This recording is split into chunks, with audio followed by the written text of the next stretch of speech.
जय हिंद एवरीवन, कैसे हैं आप सभी। तो चलिए आज की क्लास में हम अपने उत्तराखंड के टॉपिक को क्लियर करते हैं। मैं कोशिश करूंगी कि वीडियो लॉन्ग ना बने, एक ही वीडियो में आपको उत्तराखंड का टॉपिक कंप्लीट हो जाए। तो उत्तराखंड, अगर आपने उत्तराखंड के बारे में पहले पढ़ा होगा तो आपने ये ज़रूर पढ़ा होगा कि उत्तराखंड पहले उत्तर प्रदेश का ही हिस्सा था। ये अलग कब हुआ? ये 9 नवंबर 2000 में ये उत्तर प्रदेश से अलग हो गया। जब ये उत्तर प्रदेश से अलग हुआ था तब इसे उत्तरांचल कहा जाता। क्या कहा जाता था? उत्तरांचल कहा जाता था। फिर 2007 में इसका नाम उत्तराखंड पड़ा था। अब ये उत्तराखंड जो था ये हमारा 11वां हिमालयी राज्य बना था। हिमालय राज्यों के बारे में जैसे हमने पढ़ा था, जम्मू कश्मीर के बारे में पढ़ा, हिमाचल प्रदेश के बारे में पढ़ा, ऐसे ही हिमालयी राज्यों में ये हमारा कैसा स्टेट था? 11वां स्टेट था। उत्तराखंड में एक जगह है रुड़की। रुड़की में क्या है? रुड़की में हवन अनुसंधान केंद्र। हवन अनुसंधान केंद्र कहाँ है? रुड़की में है। उत्तराखंड के बारे में जो हम बात कर रहे हैं तो वहाँ के नदियों पर जो बांध बने हुए हैं हम उन्हें समझते हैं। यहाँ पर मैंने लिखा है कोटेश्वर बांध। कोटेश्वर बांध कहाँ पर है? भागीरथी नदी पर। देखिए, डैम को लेकर और नदियों को लेकर मैं एक अलग सेपरेट वीडियो जरूर बनाऊंगी जब हमारे स्टेट वाइज सब कुछ क्लियर हो जाएगा। पर हम पहले से ही अगर थोड़ा थोड़ा रिलेट करते चलेंगे तो हमें आगे समझने में इतनी दिक्कत नहीं होगी। तो उत्तराखंड के जो 2-3 बांध या फिर उत्तराखंड में बहने वाली नदियों पर जो बांध बने हुए मैं अगर 2-3 पहले से ही रिलेट करवाती चलूंगी तो आपके लिए बेहतर होगा। जैसे कि मैंने यहाँ लिखा है कोटेश्वर बांध। कोटेश्वर बांध कहाँ है? भागीरथी नदी पर। नेक्स्ट है टिहरी बांध। टिहरी बांध का ये भी भागीरथी नदी पर है, लेकिन ये सबसे ऊंचा बांध है। याद करिए, जब मैंने आपको भाखड़ा नागल बांध पढ़वाया था तो जब मैंने ये लिखवाया था गुरुत्वीय बांध है। अगर आपसे सबसे ऊंचा गुरुत्वीय बांध पूछे तो वो कौन सा है? भाखड़ा नागल बांध परियोजना है। और अगर आपसे सबसे ऊंचा पूछे, गुरुत्वीय ना पूछे, तो वो कौन सा है? टिहरी बांध। किस नदी पर है? भागीरथी नदी पर। भाखड़ा का टॉपिक मैं आपको हिमाचल प्रदेश और जब पंजाब पढ़ा रही थी, मैं जब आपको ये समझा दिया था। मैंने यहाँ पर भाखड़ा क्यों लिखा है उत्तराखंड वाले टॉपिक पर? इसलिए लिखा है ताकि मैं आपको टिहरी और भाखड़ा में ये ऊंचा और गुरुत्वीय जो ये पॉइंट मैं आपको क्लियर करवा दूं। आपने एक मेले के बारे में जरूर सुना होगा, कुंभ का मेला। ये कुंभ का मेला आपने जब पढ़ा होगा, आपने इलाहाबाद को लेकर भी पढ़ा होगा। ऐसा ही कुंभ का मेला लगता है हरिद्वार में। मेले जो होते हैं वो सांस्कृतिक विरासत कह लीजिए या फिर धार्मिक पर्सपेक्टिव से लोग एक दूसरे के साथ मिलते हैं, विचारों का आदान प्रदान होता है, बहुत चीज़ें होती है मेले में, बहुत कुछ सीखने को मिलता है। इंटरनेशनली भी चीज़ें हमें देखने को मिल जाती हैं। एक वहाँ पर हमें टैलेंट भी देखने को मिल जाता है। तो कुंभ का मेला कोई छोटा मेला नहीं होता है, बहुत बड़ा मेला होता है, आप भी जानते हैं। तो ये कहाँ लगता है? उत्तराखंड में हरिद्वार में लगता है। एक एग्जाम का क्वेश्चन ये बन जाता है यहाँ से। एग्जाम का क्वेश्चन तो ये बांध को लेकर भी है, लेकिन इसके अलावा एक और बन जाता है कि जिम कॉर्बेट राष्ट्रीय उद्यान जो है वो कहाँ पर है? तो जिम कॉर्बेट राष्ट्रीय उद्यान उत्तराखंड में है। ये सबसे प्राचीन कहने का मतलब ये नहीं है कि आदि मानव के टाइम का, कहने का मतलब है अभी वर्तमान में सबसे पहला जो है ये जिम कॉर्बेट नेशनल उद्यान है, जिसकी स्थापना जो हुई थी 1936 में हुई थी। उत्तराखंड को लेकर अगर मैं और आपको स्टैटिक कवर कराऊं तो आपने चिपको आंदोलन के बारे में जरूर पढ़ा होगा कि चिपको आंदोलन पेड़ को लेकर था, उनकी रक्षा के लिए था, जिसका नेतृत्व सुंदरलाल बहुगुणा ने किया था। तो ये किस एरिया से था? तो उत्तराखंड की ही एक जगह है चमोली। उत्तराखंड के चमोली से यह आंदोलन स्टार्ट हुआ था, जिसका नेतृत्व सुंदरलाल बहुगुणा ने किया था।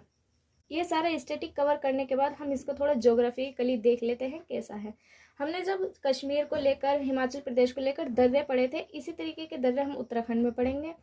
आप एक साथ रिपीट करेंगे। लेपुलेख दर्रा, धर्मा, नीति, माना, ये 3 दर्रे आप एक साथ रिपीट करिए। धर्मा, नीति, माना और नीचे है लेपुलेख। जो लेपुलेख दर्रा है वो हमें जोड़ता है नेपाल से, जो धर्मा है वो जोड़ता है चीन से। तो उत्तराखंड से 2 सीमाएं मिलती हैं, अंतरराष्ट्रीय सीमाएं देशों की। कौन सी? चीन की और नेपाल की। ये था उत्तराखंड के। अगर मैं क्षेत्र के बारे में देखूं तो जो ये नीचे का क्षेत्र है इसे बोलते हैं हम कुमायूं, और ये जो ऊपर का क्षेत्र पड़ जाता है हम इसे बोलते हैं गढ़वाल। इसी के अलावा हम थोड़ा सा अपना उत्तराखंड के बारे में, आपने पढ़ा हुआ गंगोत्री, यमुनोत्री, इन सबको भी एक बार समझ लेते हैं ये है क्या। तो चलिए अब हम समझ लेते हैं संतोपत हिमानी को। संतोपत हिमानी से जब ये धारा निकल रही है और इसमें यहाँ से आकर मिल जाती है धौली गंगा, जिस संगम पर ये धौली गंगा आकर इसमें मिल जाती है उसे हम बोलते हैं विष्णुप्रयाग। आपसे क्वेश्चन ये भी पूछ लिया विष्णुप्रयाग से किस नदी का संबंध है? धौली गंगा का, नंदाकिनी का, पिंडार नदी का। तो आपको ऑप्शन में धौली गंगा लगाना है।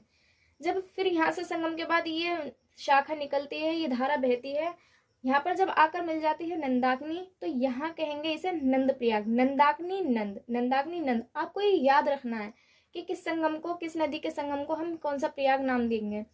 जब इस संगम के बाद यहाँ से धारा निकलती है और इधर से आकर मिल जाती है इसमें पिंडार नदी, तब हम कहेंगे इसे कर्ण प्रयाग। आप कैसे याद करोगे, डा और रा आ रहा है तो इसमें भी कहीं ना कहीं रा और अणा आ रहा है, तो एक जैसा साउंड है पिंडार का और कर्ण का।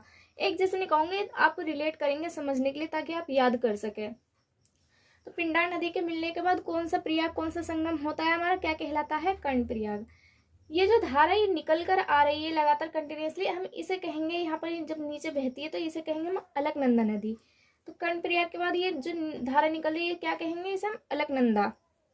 अलकनंदा में यहीं से आती है, केदारनाथ से बहती हुई एक धारा आती है, जब ये यहाँ पर मिल जाती है तो हम इसे कहेंगे रुद्र प्रयाग। तो अलकनंदा में जब केदारनाथ से बहने वाली धारा मिल जाती है जहाँ पर इसका संगम होता है तो इसे क्या कहेंगे, हम रुद्र प्रयाग कहेंगे। यहीं से ये धारा फिर बहती जाती है, अपनी इसी रूप में बहती हुई जाती है। यहीं से आती है गंगोत्री हिमानी से निकलकर आती है भागीरथी नदी। भागीरथी नदी में ऊपर से भिलांगना नदी मैच करती है, यहाँ पर मिल जाती है, हम कहेंगे देव प्रयाग। और यही देव प्रयाग के संगम के बाद यहाँ से शुरू होती है जो नदी, हम उसे कहेंगे गंगा नदी। तो आपसे ये कहा जाता है, आपने ये सुना हो कि गंगा का उद्गम कहाँ से हुआ है, गंगोत्री से हुआ है? नहीं, गंगोत्री से नहीं हुआ है। गंगोत्री से एक धारा निकलती है भागीरथी नदी की, जब वो यहाँ पर रुद्र प्रयाग के बाद जो धारा बहती है उसमें मिलती है और देव प्रयाग संगम पड़ता है, तब वहां से जो धारा निकलती है उसे कहेंगे हम गंगा नदी। तो संतोपथ हिमानी के बारे में ये इतना सफिशिएंट है, आपको समझ में आ गया होगा किस धारा के टच होने पर, किस धारा के मिलने पर विष्णु प्रयाग, नंद प्रयाग, कर्ण प्रयाग कहेंगे, कब देव प्रयाग होगा, और गंगा नदी किस संगम के बाद मिलती है, भागीरथी नदी की क्या भूमिका है गंगा नदी के उद्भव से पहले, ये आप इतना समझ गए होंगे। तो आज की क्लास में इतना ही था, हमने अपने उत्तराखंड के टॉपिक को कवर कर लिया है।